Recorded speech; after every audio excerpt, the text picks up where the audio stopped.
Good morning, y'all. Spiritual Whistleblower here with another video. This is part of my triangulation series. Good morning. By request, you guys love the whiteboard, so I'm going to try to do as many of these as I can by request. Different topics, but again, like I said, when you're dealing with a narcissist, you're going to learn that they triangulate everybody against each other. They just do it in a very slick, covert way. And they all do it. Male, female, mother, father, sister, cousin, baby mama, baby daddy, husband, wife, ex-spouse. If they're a narcissist, this is their number one manipulation tactic, okay? They use it around the clock. They use it at their job. They use it against their children. They put their children against each other. They put their baby mamas against each other.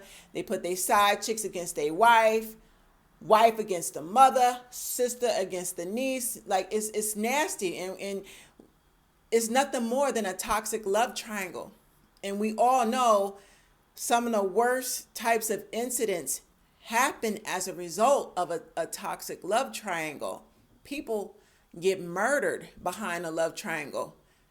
Children die behind a love triangle. People get seriously hurt. You can end up in jail dealing with a narcissist, because narcissists continue to set people up. You don't even know you're being set up in a love triangle.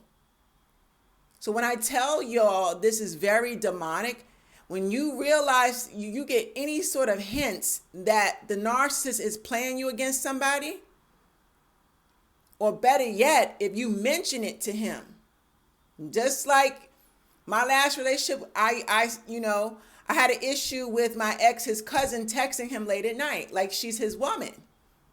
Oh, you being insecure. You being insecure. No, I'm not being insecure. It's inappropriate. It's incestuous. Emotional incest, where the women in the family secretly lust after their own relative, is very real. Ladies, get in the comments and back me the fuck up. Kissing cousins is very fucking real. Hell no, your motherfucking female cousin has no goddamn business texting you late at night. It looks very inappropriate. It is inappropriate. It's crossing boundaries. Unless it's a motherfucking emergency, her house burning down, why is the bitch texting you? I don't give a fuck if she's your cousin. That don't mean shit. Cousins fuck each other. Real talk. And then to seal the deal, I told y'all this story a while ago real quickly. I was invited to his brother's birthday party. We went to Applebee's. I met the cousin, the female cousin that was texting him late at night. I finally got to meet her for the first time at his brother's birthday dinner at Applebee's. And she was nasty. She embarrassed me.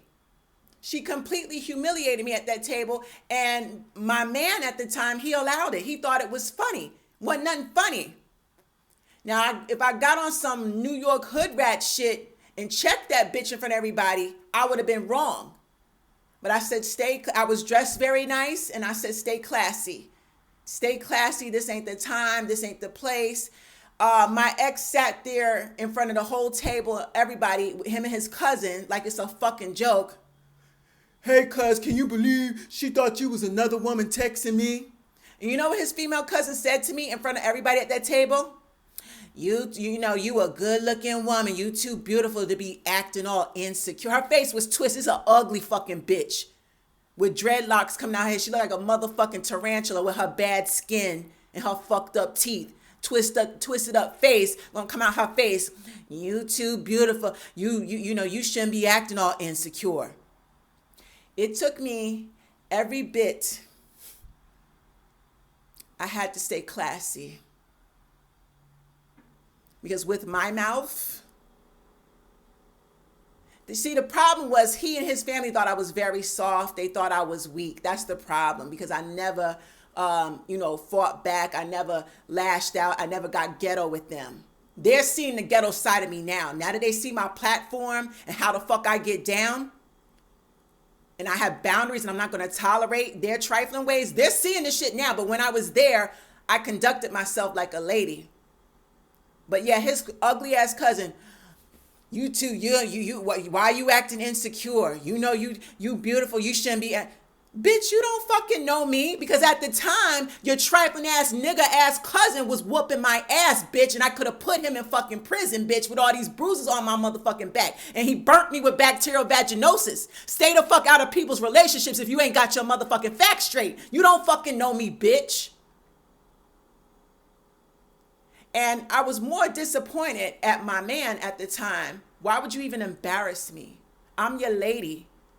Where's your class? Where's your motherfucking etiquette? There's a time and place for everything. I would never, if I brought him around my friends here in New York, my classy ass friends, I would never embarrass him. I would never bring up his track record. I would never bring nothing up to embarrass or humiliate him. I would never sit there and say he's whooping my ass, even though I should. But he sat there, came out the side of his motherfucking mouth. Cuz, can you believe she thought you was another woman texting me? Well, bitch, I didn't meet your cousin at the time. If a fucking female is texting your goddamn phone and I ain't met the bitch, I don't know who this bitch is. Yeah, you can say, oh, that's my cousin. A lot of niggas do that. A woman could text his phone and he could tell you anything. Oh, that's just my sister's friend. Oh, that's just my niece. That a nigga will tell you everything. I don't know that. So at the time, nigga, you didn't introduce me to your cousin. So as I see it, that's another woman texting your motherfucking phone late at night. Why is your female cousin texting you late at night? So now that I meet the bitch, she talking funky to me. So it's a very inappropriate relationship, ladies. Always trust your gut instinct. They might have slept together back in the day. Kissing cousins is real. Incest in the family is real. These niggas be touching their nieces. They touch their granddaughters. They touch their female cousins. They nasty like that. I was molested. How many of y'all was molested by a man in your fucking family? Real talk. This shit is real. Don't let these niggas play with your head.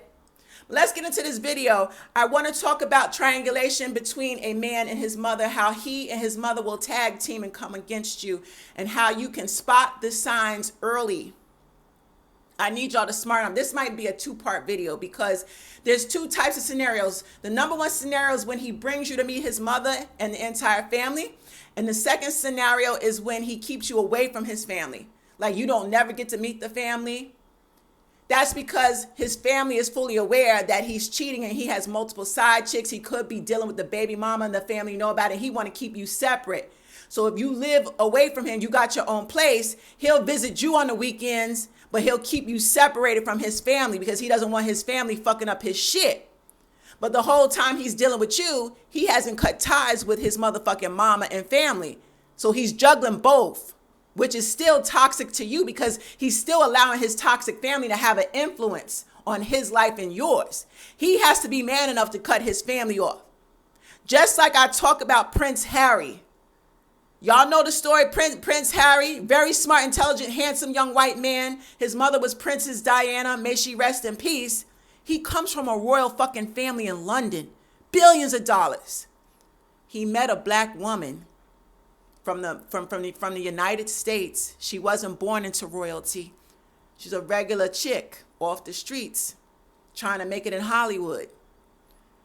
Here is a prince that comes from actual royalty, a royal family. He married this chick, and the family, his grandmother, and his whole family, they hated that shit. She's not royalty. Why would you marry this chick off the street? Harry said, fuck you. He put his middle finger up to his grandmother. His mother's deceased. But then there's the rest of the family. His father married the mistress, all that. Harry said, fuck his family. I love this woman. Your influence is not going to dictate what I do with my wife.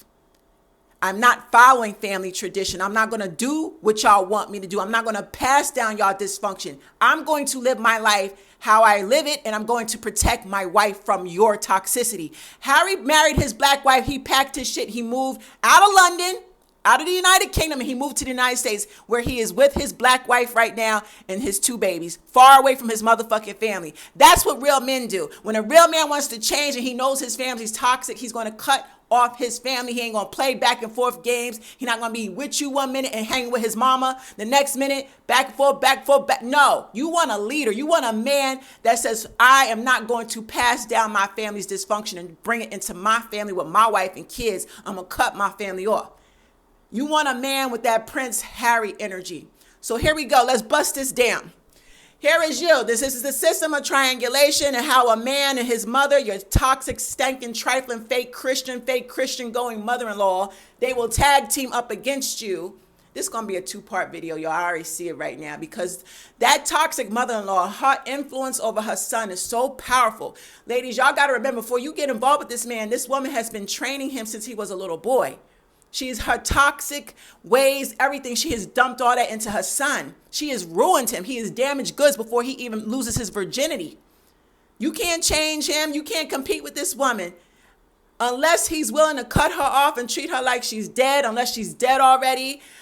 You listen, it's all in him. He's got to be the leader. He's got to be the one to put his foot down and cut his mama off, or else it's not going to work. She's going to team up with his ex-wife. She's going to team up with his baby mothers and any other toxic woman in his family, his cousins. They're going to come against you and push you up out the picture.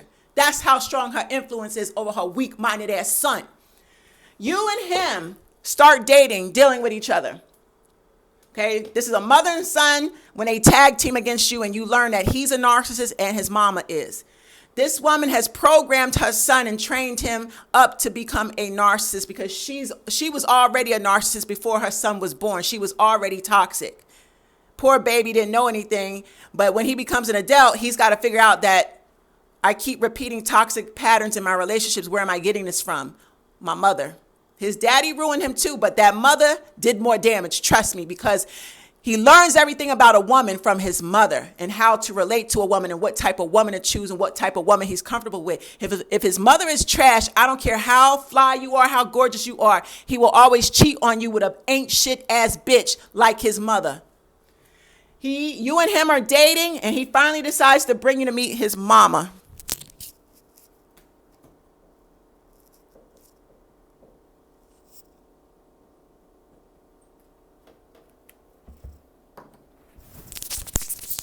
Narcissist number 1 is your boyfriend. Narcissist number 2 is your mother-in-law. I put M-I-L for short, mother-in-law. You're dealing with 2 narcissists and you don't even know it.